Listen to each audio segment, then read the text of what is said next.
fellow witches and wizards. My name is PhoenixGinny, and welcome back to Storytime Saturday after months. Months? I think it's been months. Since June. 3 months, about. Yeah. So, last time we had this, it was live. And I told you that I would be, I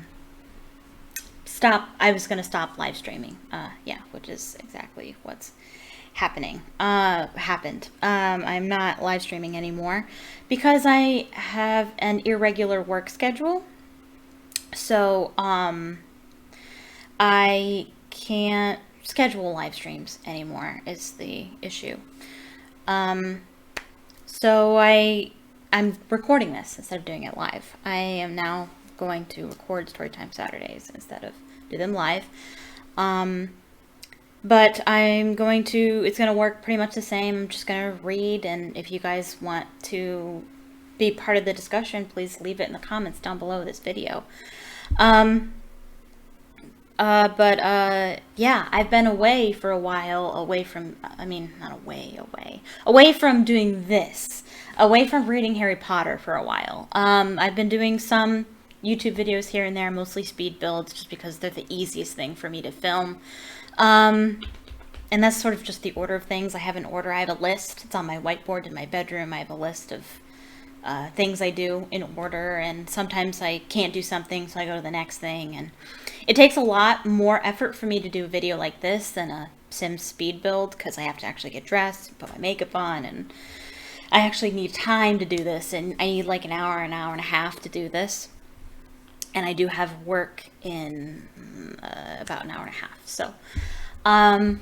So I gotta do this, and I can't ramble on forever. And I'm only reading one chapter. This is only gonna be one chapter long. That way you're not here forever in one video.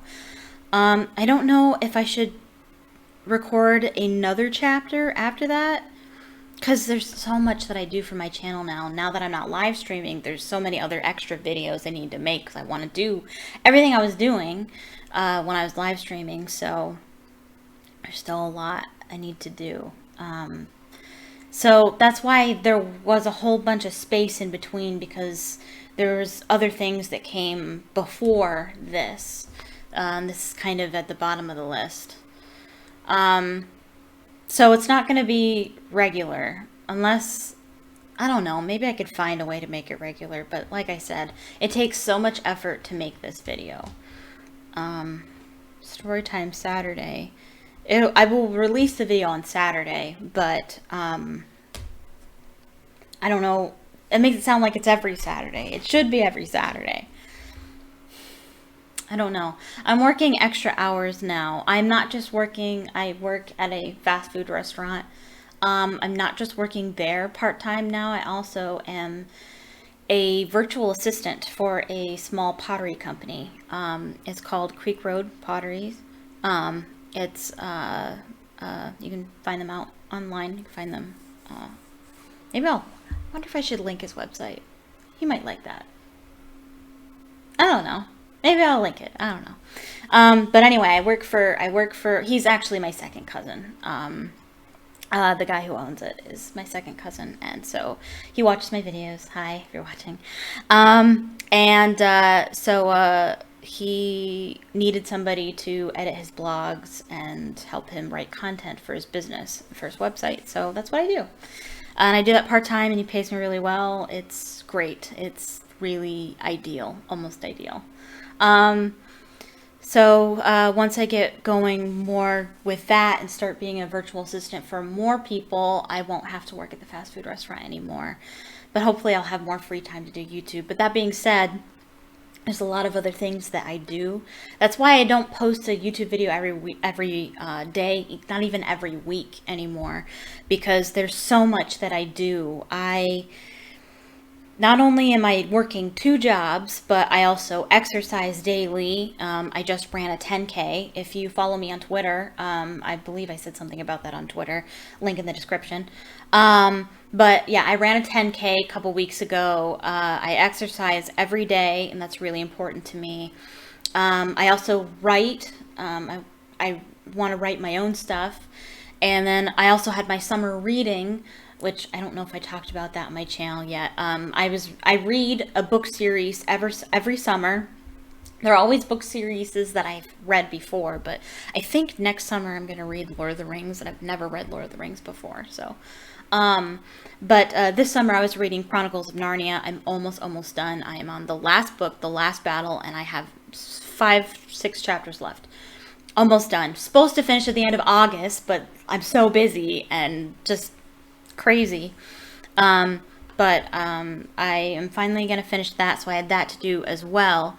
So YouTube is literally at the bottom of the list. So if I have an hour or half an hour at the end of the day, I'm going to do something for YouTube, and it takes way more time than that to make a whole video. And sometimes I don't even get that amount of time at the end of the day. So, and I'm getting more hours at work now, which is good because I'm making a lot of money, but that means less time for YouTube. So I might try to find a way to at least post a Harry Potter or a reading video every Saturday. I'll think about that more. But I also have really exciting news. I am going to be going to Universal Studios. I'll be going to the Wizarding World of Harry Potter. Is that what they call it? And Diagon Alley, going to Hogsmeade and Diagon Alley. I think they're all considered the same thing, but they are in different parks, and you have to take a train between them. Anyway, I'm going very, very soon, and I hope to be posting videos and pictures and stuff. Follow me on Twitter. And I hope to post a vlog on my channel. It'll be really, really fun, really, really cool. I might have mentioned this on the channel already. I think I have. I've been already to Hogsmeade, but I went to Hogsmeade before they built Diagon Alley, so I haven't seen Diagon Alley yet, so I'm very, very excited. And Hogsmeade is so cool that it's worth going again. I'm very excited. I'm really pulling out all the stops. I'm going to be in a luxury hotel. I'm going to, I have reserved a table with the 3 broomsticks to eat there, and it's going to be fun. It's going to be pretty exciting. Yeah, so I'm excited to let you know all about that. I'm excited also to read Harry Potter. So let's read Harry Potter. Harry Potter and the Chamber of Secrets, chapter 12. We're on chapter 12. It's been a long time, so we should recap. What was chapter 11? The Dueling Club. Okay, I think... Yes, okay. So, we just found Nearly Headless Nick petrified. And so now McGonagall is taking Harry up to Dumbledore. Before we get started... please leave a like on the video, click the thumbs up button or the thumbs down button. If you don't like it, that's fine. It doesn't matter. YouTube doesn't care. It shares both kinds of videos. Videos that get the most likes and videos that get the most dislikes. They share both. Leave a like if you like the video. And please leave a comment down below. Tell me what you thought of the video. Tell me what you think of the book, my commentary, whatever it is. Speaking of which, that's how I read this. It's not an audiobook. I actually do commentary while I read. And spoilers as well. I will be spoiling all kinds of things, and not just the books, the movies, and whatever else. And what else do I normally say? Click subscribe if you're not subscribed. I don't post super regularly as I used to, but I do post, so... and follow me on Twitter, link in the description. Alright, cool. And I'll probably say all of that again at the end of the video. Probably. Okay, now we'll read. Chapter 12, The Polyjuice Potion. They stepped off the stone staircase at the top. Professor McGonagall rapped on the door. It opened silently and they entered. Professor McGonagall told Harry to wait and left him there, alone. Harry looked around. One thing was certain. Of all the teachers' offices Harry had visited so far this year, Dumbledore's was by far the most interesting. If he hadn't been scared out of his wits that he was about to be thrown out of school, he would have been very pleased to have a chance to look around it.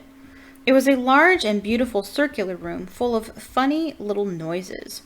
A number of curious silver instruments stood on spindle-legged tables, wiring and emitting little puffs of smoke.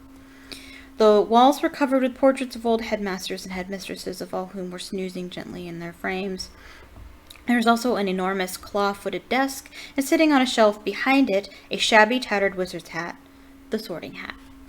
Yeah, it mentions all these silver instruments. Harry's going to smash them. I can't help but think of that when I read that. In a later book, Harry's going to smash those things out of anger. It's actually really sad and moving. It's a really good scene because Dumbledore just kind of watches him smash everything, and he understands why Harry's so angry, and it's really sad and kind of beautiful in a way too. But anyway, that's not this book. That's later. Harry hesitated. He cast a wary eye around the sleeping witches and wizards on the walls. Surely it couldn't hurt if he took the hat down and tried it on again, just to see. Just to make sure it had put him in the right house.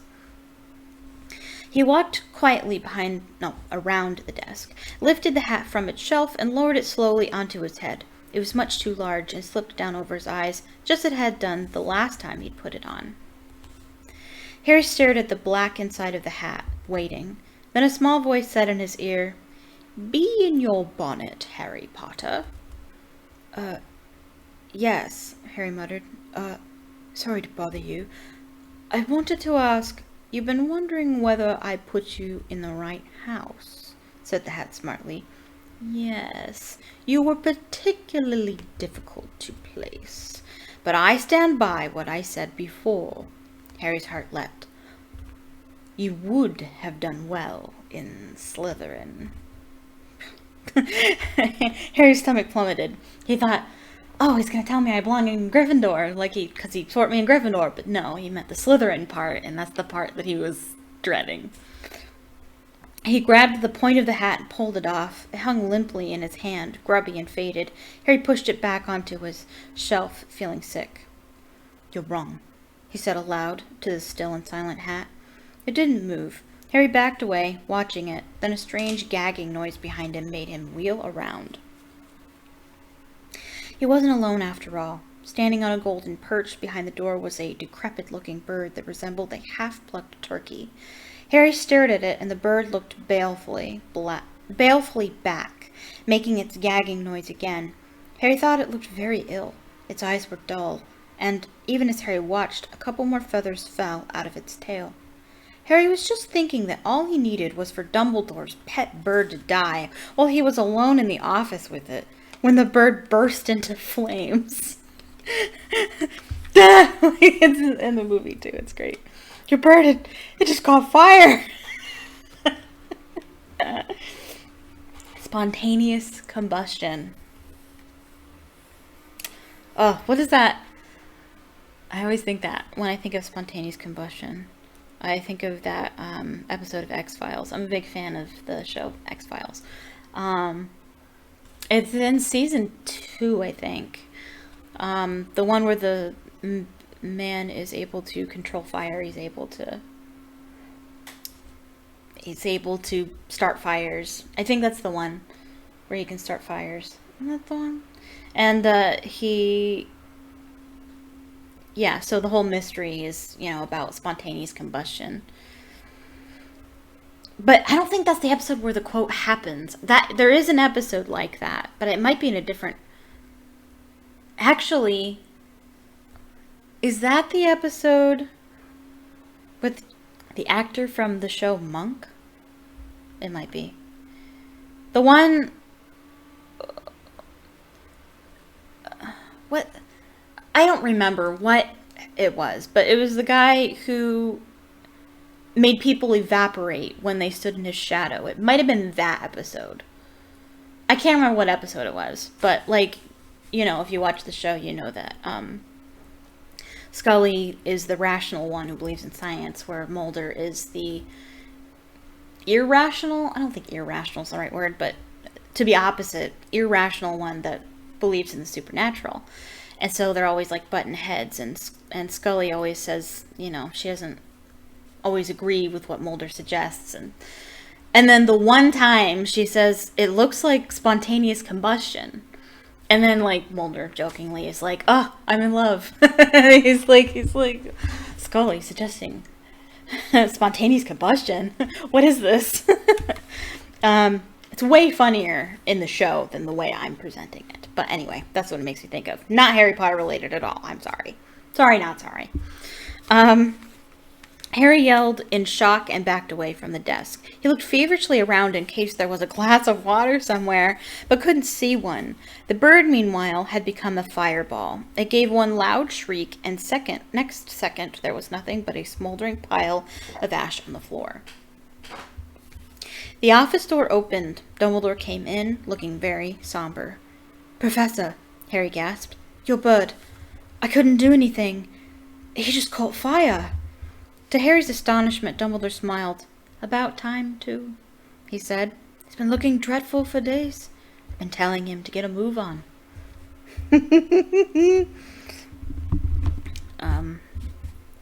He chuckled at the stunned look on Harry's face. "Fawkes is a phoenix, Harry.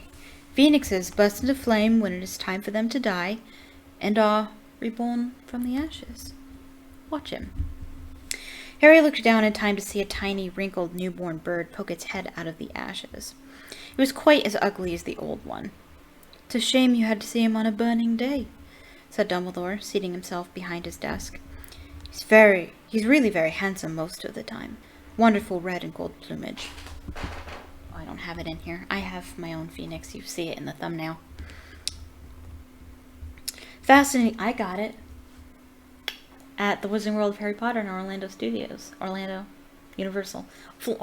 Florida Universal Studios, where I will be going very soon. Fascinating creatures, phoenixes. They can carry immensely heavy loads, the tears have healing powers, and they make highly faithful pets. Actually, the phoenix is my favorite mythical creature, and that is why it's part of my channel name. I highly identify with the phoenix. We'll talk about this more later when we get to the end, when the phoenix actually saves Harry's life, but I really value the healing power of tears. Actually, like crying and feeling emotion. There's a lot of power in that, and I could see that in the phoenix. Also, the act of dying to be reborn, that's kind of my story. And if you think about it, everybody's story is kind of like that. But I also admire that, and I admire the Christian symbolism in the phoenix as well. In the shock of Fawkes catching fire, Harry had forgotten what he was there for, but it all came back to him as Dumbledore settled himself in the high chair behind the desk and fixed Harry with his penetrating light blue stare. Before Dumbledore could speak another word, however, the door of the office flew open with an almighty bang, and Hagrid burst in, a wild look in his eyes, his balaclava perched on top of his shaggy black head and the dead rooster still swinging from his hand. Okay, so Hagrid is a red herring in the book. Red herrings, if you're unfamiliar, they are plot devices where a villain or a person that seems to be the villain is introduced in the story, and you see, and the story kind of leads you to believe that this particular person is the culprit when it turns out they're not. It's just so you are tricked into finding you're tricked, or you focus your attention elsewhere so that you'll be more surprised at the end who the real culprit is. Every Harry Potter book has a red herring, or more than one. This book has two, as Hagrid and Percy. Malfoy too, actually. Malfoy is usually the red herring, to be honest. Malfoy or Snape are usually the red herrings. And a red herring doesn't always have to be a person. It can be events too, such as Prisoner of Azkaban. The red herring is that Sirius Black is evil and out to kill Harry, when in reality he's actually the good guy and Peter Pettigrew is the culprit. So I guess it is still a person, but it's not just a person. Like, Sirius Black did it in the beginning, and it's like at the end, Sirius Black did still do it, but you're missing a lot of information. So in that way, it's a red herring. But Hagrid is a red herring for this book. It wasn't Harry, Professor Dumbledore, said Hagrid urgently. I was talking to him seconds before that kid was found. Kid? Oh, yeah, it wasn't just Nearly Headless Nick. It was, Justin Finch Fletchley as well that was found. My bad. You never had time, sir. Dumbledore tried to say something, but Hagrid was ranting on, waving the rooster around in his agitation, sending feathers everywhere. That's also a part of the red herring. It's not just that Hagrid is being suspicious. Hagrid was found in Nocturne Alley, and good wizards don't shop in Nocturne Alley. Hagrid was mysteriously expelled 50 years ago, and he won't talk about it. He likes beastly creatures that are normally dangerous. And there's, the monster Slytherin wandering around the castle. And he's now he's found swinging a dead rooster around. There's actually a deleted scene in the movie. He's still holding the rooster in the movie, in the final cut. But in a deleted scene of the movie, he explains that he found dead roosters around his hut. What we'll find out later is that the rooster's cry is the only thing that kills a basilisk. And Hagrid is finding all these dead roosters around because the heir of Slytherin is killing the roosters so that it doesn't kill the basilisk, the monster of Slytherin. And so when we figure that out, it's like, oh, Hagrid's been holding a rooster. Or in the movie at least, you're supposed to be like, that's suspicious. If he was the heir of Slytherin, maybe he's killing the roosters, but it's not him killing the roosters.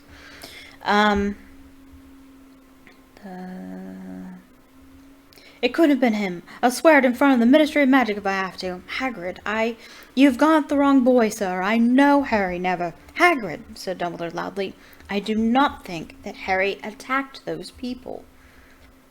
Oh, said Hagrid, the rooster falling limply at his side. Right. I'll be outside then, Headmaster. And he stomped out, looking embarrassed. You don't think it was me, Professor? Harry repeated hopefully, as Dumbledore brushed rooster feathers off his desk. No, Harry, I don't, said Dumbledore, though his face was somber again.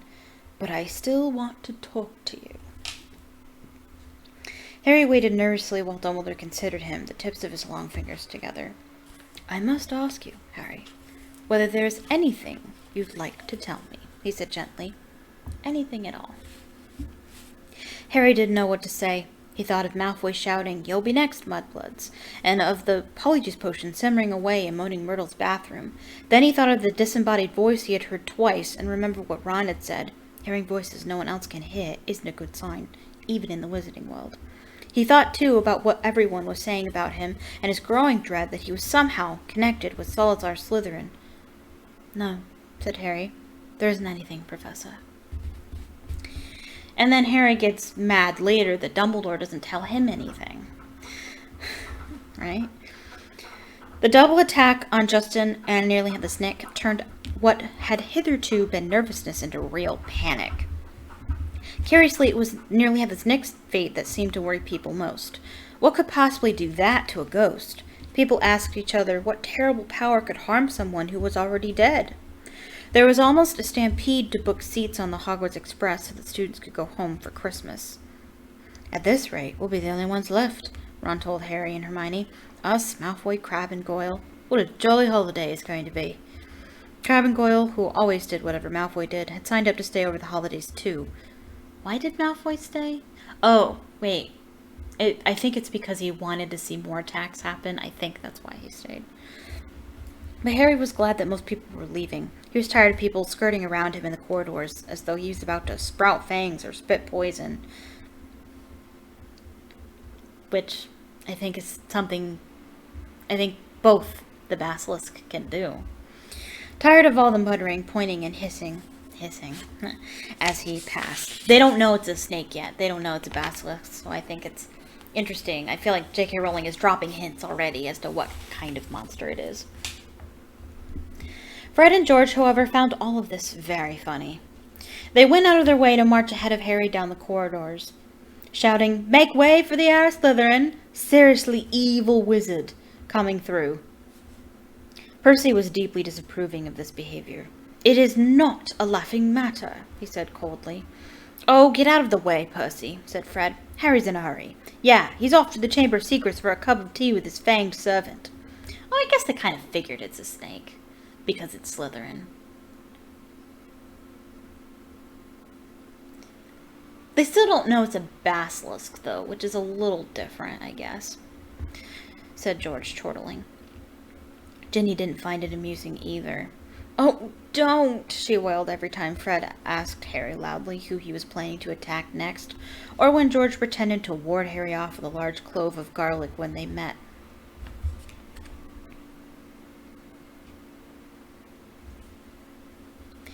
Harry didn't mind. It made him feel better that Fred and George, at least, thought the idea of him being Slytherin's heir was quite ludicrous. In the movie, he actually didn't like it. Interesting. In the deleted scene. This happened in a deleted scene. But their antics seemed to be aggravating Draco Malfoy, who looked increasingly sour each time he saw them at it. It's because he's bursting to say it's really him, said Ron knowingly. You know how he hates anyone beating him at anything. And you're getting all the credit for his dirty work. Again, Malfoy, red herring. Not for long, said Hermione in a satisfied tone. The Polyjuice potion's nearly ready. We'll be getting the truth out of him any day now.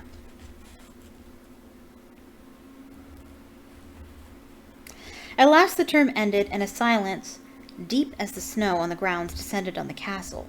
Harry found it peaceful, rather than gloomy, and enjoyed the fact that he, Hermione, and the Weasleys had the run of Gryffindor Tower, which meant they could play Exploding Snap, which is a really fun game in Harry Potter and the Order of the Phoenix, that computer game, loudly without bothering anyone, and practice dueling in private. Fred, George, and Ginny had chosen to stay at school rather than visit Bill in Egypt with Mr. and Mrs. Weasley. Percy had disapproved of what he termed their childish behavior, didn't spend much time in the Gryffindor common room. He had already told them pompously that he was only staying over at Christmas because it was his duty as a prefect to support the teachers during this troubling time. Again, red herring. All the people that they suspect are the heir of Slytherin are here during the holidays.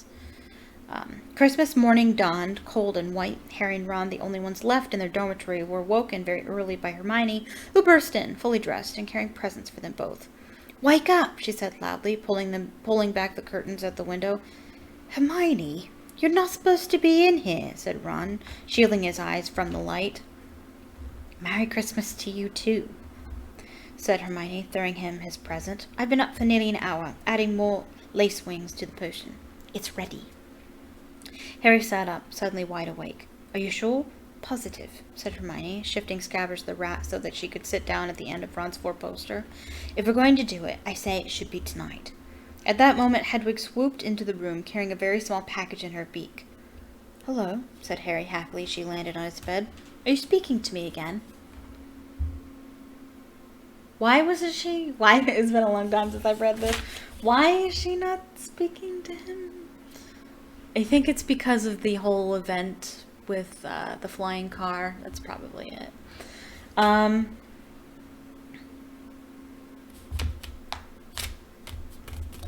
was going to say something. Oh, yeah.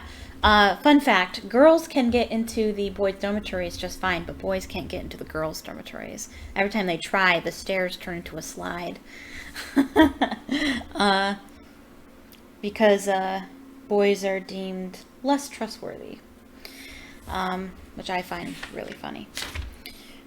She nibbled his ear in an affectionate sort of way, which was a far better present than the one that she had brought him, which turned out to be from the Dursleys. He sent Harry a toothpick and a note telling him to find out whether he'd be able to stay at Hogwarts for the summer vacation too. Trust me, if he could, he would, okay? Dumbledore wouldn't let him though, even if he could. Even if that was a thing students could do. I'm going to get more comfortable.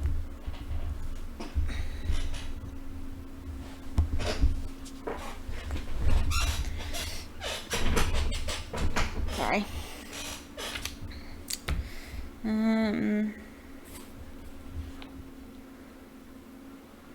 The rest of Harry's Christmas presents were far more satisfactory. Hagrid had sent him a large tin of treacle fudge, which Harry decided to soften by the fire before eating. Ron had given him a book called Flying with the Cannons, a book of interesting facts about his favorite Quidditch team, and Hermione had bought him a luxury eagle feather quill. Harry opened the last present to find a new hand-knitted sweater from Mrs. Weasley and a large plum cake. I would love a knitted sweater from Mrs. Weasley. That would be bomb! He read her card with a fresh surge of guilt, thinking about Mr. Weasley's car, which hadn't been seen since its crash with the Whomping Willow, and the bout of rule-breaking he and Ron were planning next. No one, not even someone dreading taking Polyjuice potion later, could fail to enjoy Christmas dinner at Hogwarts. The Great Hall looked magnificent. Not only were there a dozen frost-covered Christmas trees and thick streamers of holly and mistletoe crisscrossing the ceiling, but enchanted snow was falling, warm and dry, from the ceiling. Dumbledore led them in a few of his favorite carols, Hagrid booming more and more loudly with every goblet of eggnog he consumed. Percy, who hadn't noticed that Fred had bewitched his prefect badge so that it now read Pinhead, kept asking them all what they were sniggering at. Harry didn't even care that Draco Malfoy was making loud, snide remarks about his new sweater from the Slytherin table. He wishes he had a cool sweater. Please. Yeah, I wrote, he's just jealous in my book. With a bit of luck, Malfoy would be getting his comeuppance in a few hours' time.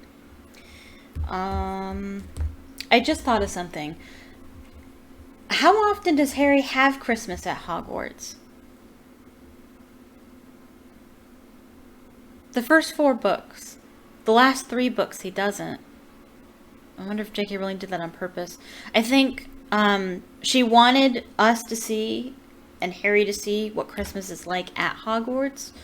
But after a while, Hogwarts becomes a darker and more sinister place. And so then Harry spends it with the Weasleys every other Christmas after the 4th one. Except for the last one, of course. Haven't thought about that before. Harry and Ron had barely finished their 3rd helpings of Christmas pudding when Hermione ushered them out of the hall to finalize their plans for the evening. "We still need a bit of the people you're changing into," said Hermione matter-of-factly, as though she was sending them to the supermarket for laundry detergent. "And obviously it'll be best if you can get something of Crabbe and Goyle's. They're Malfoy's best friends. He'll tell them anything. And we also need to make sure the real Crabbe and Goyle can't bust on us while we're interrogating Malfoy. Him, sorry. I was thinking of the movie, so I said it the way that she says it in the movie, but it says him, not Malfoy. "I've got it all worked out," she went on smoothly, ignoring Harry's and Ron's stupefied faces. She held up 2 plump chocolate cakes. "Oh, that would get me. I filled these with a simple sleeping draught. All you have to do is make sure Crabbe and Goyle find them. You know how greedy they are. They're bound to eat them. Once they're asleep, pull out a few of their hairs and hide them in a broom closet." Harry and Ron looked incredulously at each other. "Hermione, I don't think that could go seriously wrong." But Hermione had a steely glint in her eye, not unlike the one Professor McGonagall sometimes had. "The potion will be useless without Crabbe's and Goyle's hair," she said sternly. "You do want to investigate Malfoy, don't you?" "Oh, all right, said Harry. "But what about you? Whose hair are you ripping out?" "I've already got mine," said Hermione brightly, pulling a tiny bottle out of her pocket and showing them the single hair inside it. "Remember Millicent Bulstrode wrestling with me at the dueling club? She left this on my robes when she was trying to strangle me, and she's gone home for Christmas, so I'll just have to tell the Slytherins I've decided to come back." "I guess you can do that." "I didn't know you could come back." Be like, I'm tired of being at home. Come back for Christmas.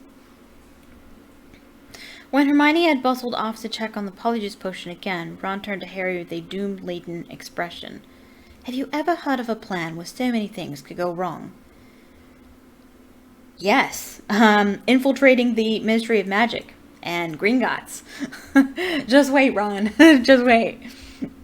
Yeah, I wrote that in my book here. Other plans that could and have gone wrong.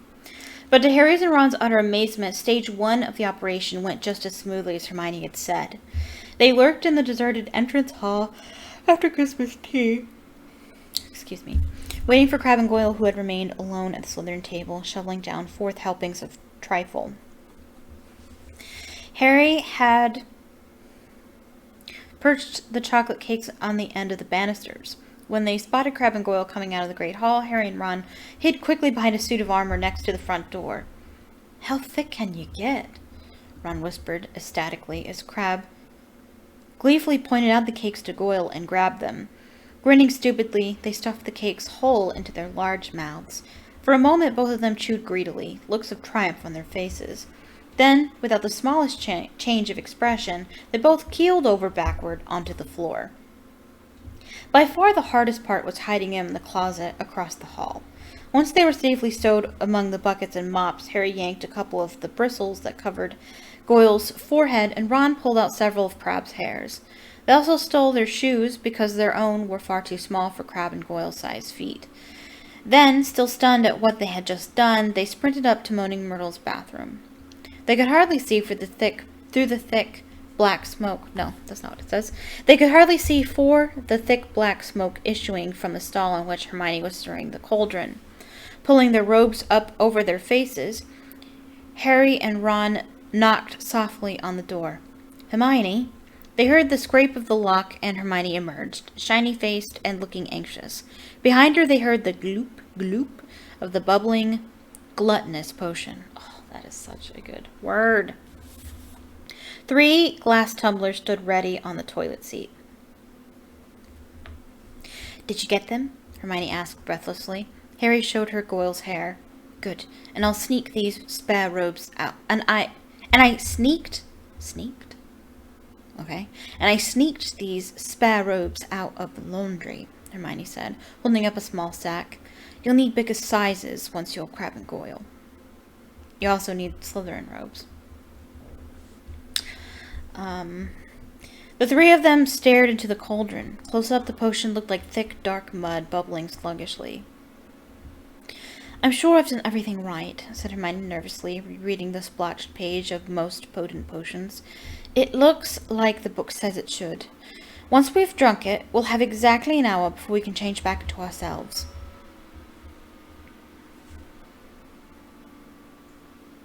It says exactly an hour here,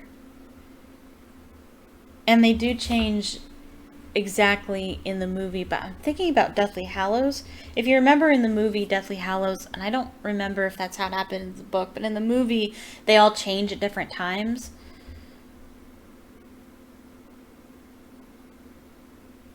I don't know. That's an oversight on the movie maker's part, I guess. "Now what?" Ron whispered. "We separate it into 3 glasses and add the hairs." Hermione ladled large dollops of the potion into each of the glasses. Then, her hand trembling, she shook Millicent Bulstrode's hair out of its bottle into the first glass. The potion hissed loudly like a boiling kettle and frothed madly. A second later, it had turned a sick sort of yellow. Gross. Ew, gross. "Ugh, essence of Millicent Bulstrode," said Ron, eyeing it with loathing. "Bet it tastes disgusting." "Add yours, then," said Hermione. Harry dropped Goyle's hair into the middle glass, and Ron put Crabbe's into the last one. Both glasses hissed and frothed. Goyle's turned the khaki color of a booger. Crabbe's a dark, murky brown. "Hang on," said Harry as Ron and Hermione reached for their glasses. "We'd better not all drink them in here. Once we turn into Crabbe and Goyle, we won't fit, and Millicent Bulstrode's no pixie." "Good thinking," said Ron, unlocking the door. "We'll take separate stools." Careful not to spill a drop of his Polyjuice potion, Harry slipped into the middle stall. "Ready?" he called. "Ready," came Ron's and Hermione's voices. 1, 2, 3. Pinching his nose, Harry drank the potion down in 2 large gulps. It tasted like overcooked cabbage. Immediately his insides started writhing, as though he'd just swallowed live snakes. Doubled up, he wondered whether he was going to be sick. Then a burning sensation spread rapidly from his stomach to the very ends of his fingers and toes. Next, bringing him Gasping to all fours came a horrible melting feeling as the skin all over his body bubbled like hot wax. And before his eyes, his hands began to grow. The fingers thickened, the nails broadened, the knuckles were bulging like bolts. His shoulders stretched painfully, and a prickling on his forehead told him that hair was creeping down toward his eyebrows. His robes ripped as his chest expanded like a barrel bursting its hoops. His feet were agony in shoes 4 sizes too small. As suddenly as it had started, everything stopped. Harry lay face down on the stone-cold floor, listening to Myrtle gurgling morosely in the end toilet. With difficulty, he kicked off his shoes and stood up. So this was what it felt like being Goyle. His large head trembling, he pulled off his old robes, which were his large hand trembling. Did I say head? Hand trembling. He pulled off his old robes, which were hanging a foot above his ankles, pulled on the spare ones, and laced up Goyle's boat-like shoes. He reached up to brush his hair out of his eyes, and met only the short growth of wiry bristles low on his forehead. Then he realized that his glasses were clouding his eyes because Goyle obviously didn't need them. He took them off and called, "Are you two okay?" Goyle's low rasp of a voice issued from his mouth. "Yeah," came the deep grunt of CRABBE from his right. Yeah. Sorry, I love that scene in the movie, where Harry, as Goyle is still wearing his glasses, which is odd, because in here, he's like, my vision is blurry because, the glasses don't match Goyle's eyes, his prescription, if you will. But apparently, in the movie, they didn't take that into account. I forget. Well, anyway, I love that part in the movie because Tom Felton, as Draco Malfoy, says, "Read." I didn't know you could read. That's actually an ad-libbed line. That line is not originally in the script. He couldn't remember what he was supposed to say, so he said that instead. And it's great. I believe that's what happened. Anyway.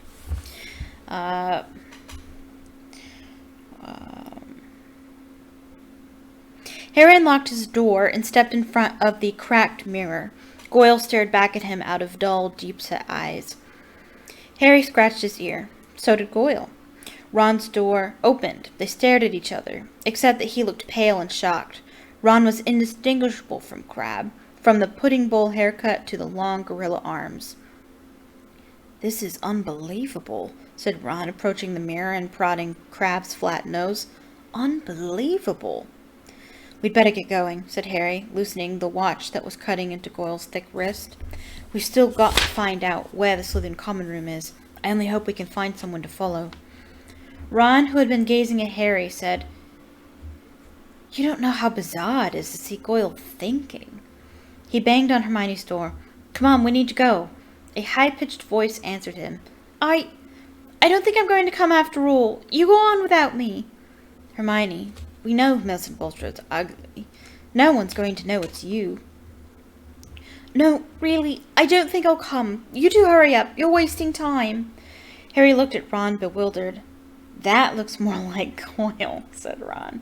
"That's how he looks every time a teacher asks him a question." "Hermione, are you okay?" said Harry through the door. "Fine. I'm fine. Go on." Harry looked at his watch. 5 of their precious 60 minutes had already passed. "We'll meet you back here, all right?" he said. Harry and Ron opened the door of the bathroom carefully, checked that the coast was clear, and set off. "Don't swing your arms like that," Harry muttered to Ron. "Eh?" "CRABBE holds them sort of stiff. How's this?" "Yeah, that's better." That makes me think of Seinfeld. There's a Seinfeld episode about swinging your arms. Or like how most people, when they walk, they swing their arms. But I think there's a character in the show that literally doesn't swing their arms when they walk. It's like they're carrying invisible luggage. So that makes me think of. They went down the marble staircase. All they needed now was a Slytherin that they could follow to the Slytherin common room, but there was nobody around. "Any ideas?" muttered Harry. "The Slytherins always come up to breakfast from over there," said Ron, nodding at the entrance to the dungeons. The words had barely left his mouth when a girl with long curly hair emerged from the entrance. What is she doing in the dungeons? Okay, so, like, okay, so I guess it doesn't matter. Yeah, I spoil everything. So this is Penelope Clearwater, and Percy's secretly dating her. That's why he's sneaking around. They're both sneaking around, but they're actually dating, and it just occurred to me, why are they in the dungeons? She's a Ravenclaw, he's a Gryffindor. What are they doing in the dungeons? The words had barely left his mouth. Oh, I just read that. Excuse me, said Ron, hurrying up to her. We've forgotten the way to our common room. Which is kind of silly, but with Crabbe and Goyle, you could probably get away with it. They're that dumb. I beg your pardon, said the girl stiffly. Our common room? I'm a Ravenclaw. She walked away, looking suspiciously back at them. Harry and Ron hurried down the stone steps into the darkness, their footsteps echoing particularly loudly as Crabbe and Goyle's huge feet hit the floor, feeling that this wasn't going to be as easy as they had hoped. The labyrinthian passages were deserted. They walked deeper and deeper under the school, constantly checking their watches to see how much time they had left. After a quarter of an hour, just when they were getting desperate, they heard a sudden movement ahead. Ha! Said Ron excitedly. There's one of them now! The figure was emerging from a side room. As they hurried nearer, however, their hearts sank. It wasn't a Slytherin. It was Percy. What are you doing down here? Said Ron in surprise. Percy looked affronted. That, he said stiffly, is none of your business. It's CRABBE, isn't it? What? Oh, yeah, said Ron. Well, get off to your dormitories, said Percy sternly. It's not safe to go wandering around dark corridors these days. You are, Ron pointed out. I, said Percy, drawing himself up, am a prefect. Nothing's about to attack me. A voice suddenly echoed behind Harry and Ron. Draco Malfoy was strolling toward them, and for the first time in his life, Harry was pleased to see him. Yeah, first and only time. There you are, he drawled, looking at them. Have you two been picking out in the Great Hall all this time? I've been looking for you. I want to show you something really funny. Malfoy glanced witheringly at Percy. What are you doing down here, Weasley? He sneered. Percy looked outraged. You want to show a bit more respect to a school prefect, he said. I don't like your attitude.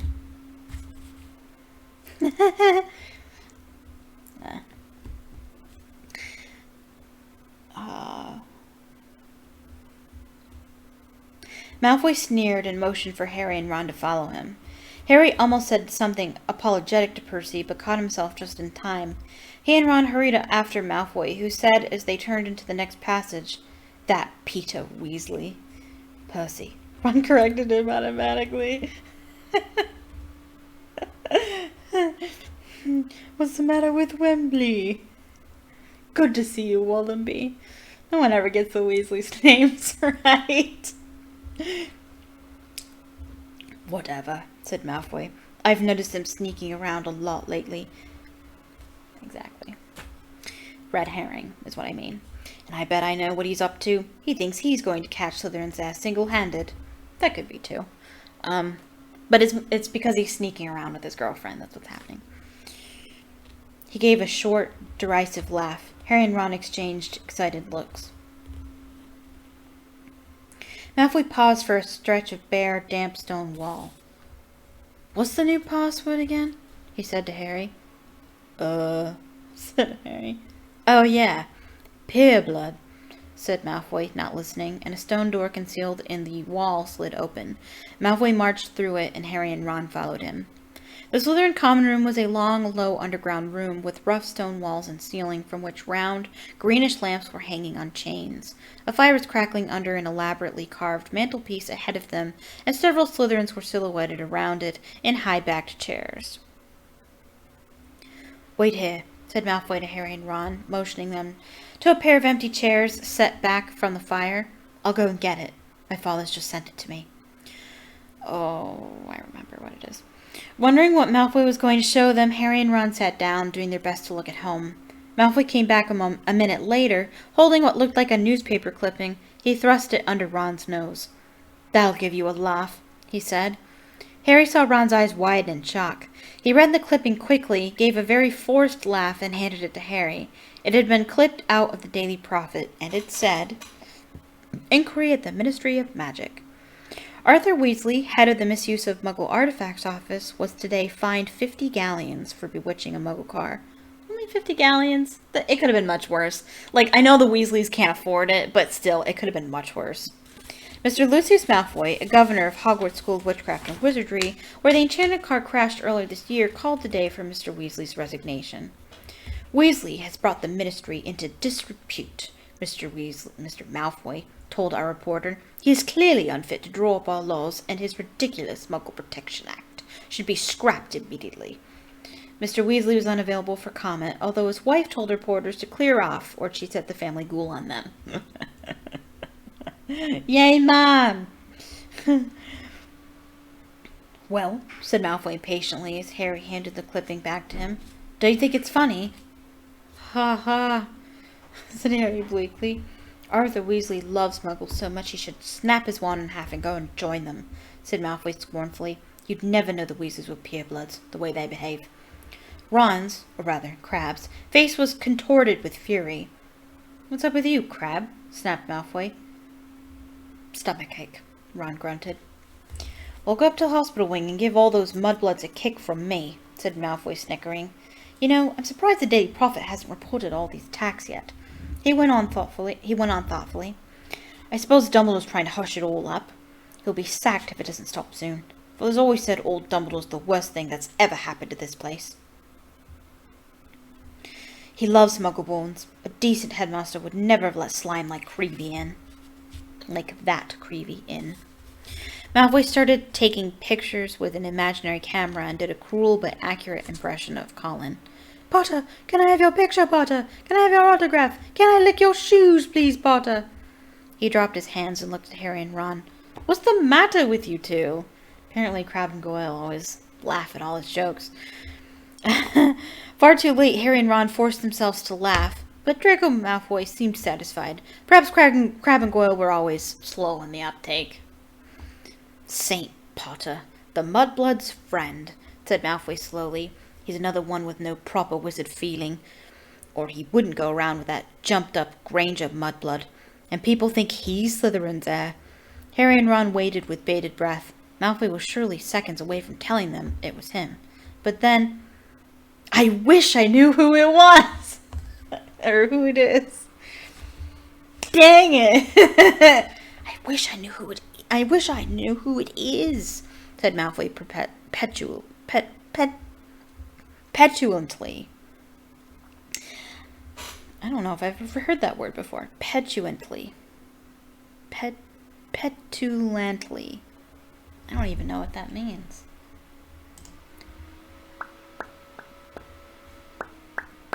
We're going to look it up. Because we're always learning. I like good old dictionary.com.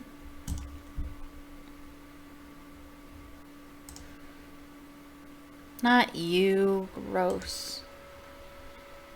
Ew. This one. Sorry. Okay. P. Where is it? ETULANTL. Why? Petulant, right? Petulant. Moved to or showing sudden, impatient irritation, especially over some trifling annoyance. A petulant toss of the head. Okay, so it just means annoyingly, or in annoyance. Something you do in annoyance or frustration. I could help them. Oh, maybe I should write that down.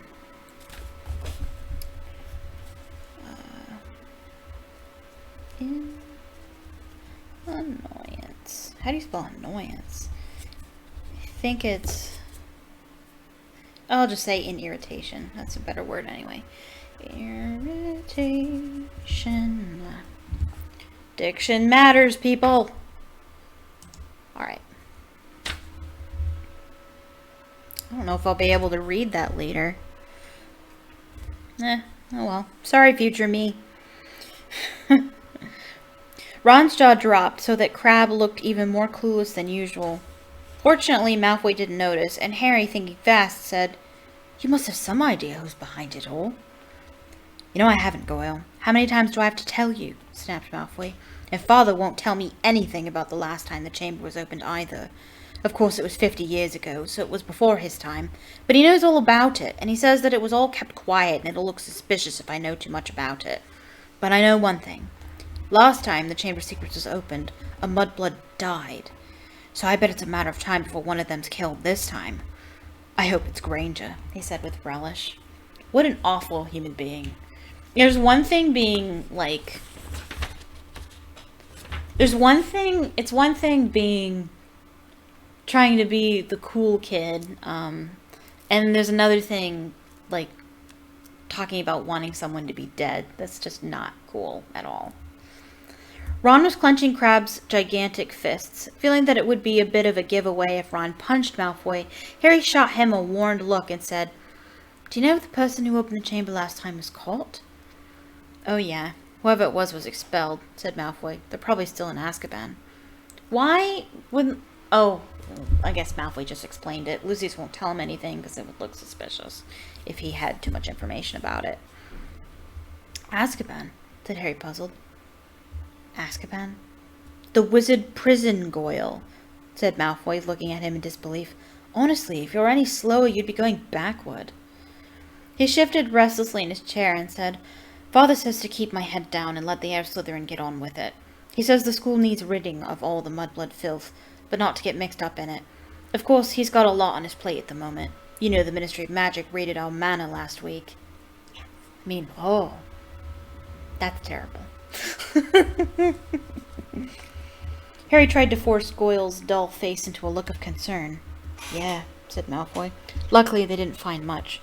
Father's got some very valuable dark art stuff, but luckily, we've got our own secret chamber under the drawing room floor." Drawing room floor, huh? File that away for later. "Ho!" said Ron. Malfoy looked at him. So did Harry. Ron blushed. Even his hair was turning red.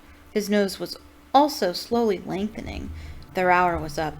Ron was turning back into himself, and from the look of horror he was suddenly giving Harry, he must be too. They both jumped to their feet. "Medicine for my stomach," Ron grunted, and without further ado they sprinted the length of the Slytherin common room, hurled themselves at the stone wall, and dashed up the passage, hoping against hope that Malfoy hadn't noticed anything. Harry could feel his feet slipping around in Goyle's huge shoes and had to hoist up his robes as he shrank. They crashed up the steps into the dark entrance hall, which was full of a muffled pounding coming from a closet where they'd locked Crabbe and Goyle. Leaving their shoes outside the closet door, they sprinted in their socks up the marble staircase toward Moaning Myrtle's bathroom.